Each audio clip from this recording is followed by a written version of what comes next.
Teman-teman sekalian, jumpa lagi di Negara Dalam Tanya bersama saya, Budi Utomo.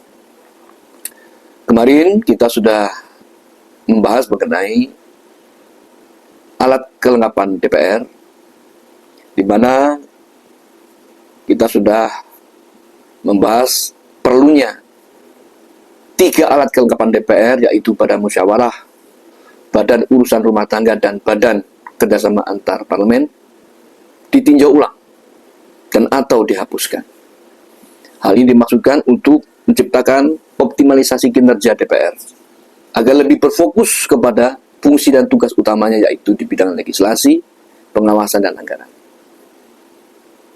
Sekaligus sebagai upaya kita untuk melakukan efisiensi terhadap anggaran untuk kegiatan DPR. Sekarang saya mengajak teman-teman untuk kita membahas mengenai komisi-komisi di DPR. Saat ini komisi di DPR ada 11 komisi. Yang ternyata dalam prakteknya terjadi tumpang tindih bidang kerja. Sebagai contoh, urusan mengenai produksi pertanian untuk ketahanan pangan nasional itu menjadi domainnya Komisi 4. Mengenai infrastruktur pembangunan pedesaan itu domainnya Komisi 5. Dan mengenai perdagangan yang ada keterkaitannya dengan perdagangan hasil produksi pertanian, domainnya Komisi 6. Sehingga satu bidang pertanian itu diurus 3 komisi. Akibatnya apa? Akibatnya adalah akan kesulitan koordinasi dan sinkronisasi Departemen Pertanian yang harus berhubungan dengan 3 komisi sekaligus. Seringkali Komisi 4 dengar pendapat dengan menteri, berbeda kebijakannya dengan komisi-komisi yang lain.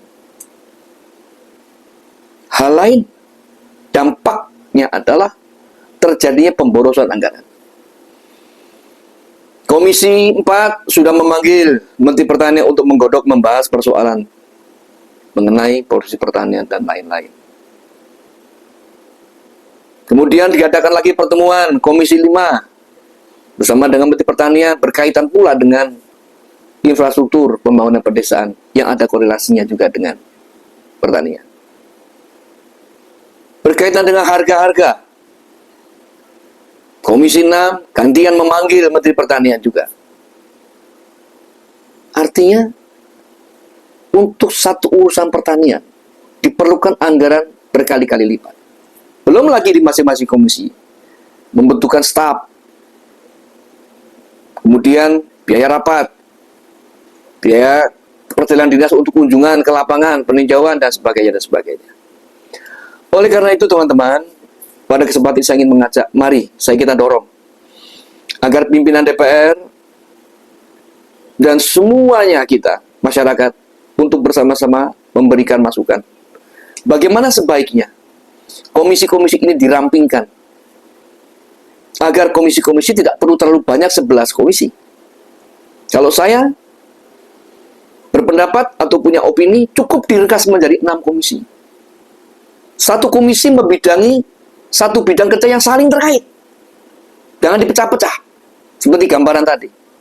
Contohnya, komisi yang menangani pertahanan, intelijen, sekaligus menangani keamanan, mengenai hukum dan HAM, mengenai politik dan sistem demokrasi, serta penegakan hukum di dalam satu komisi.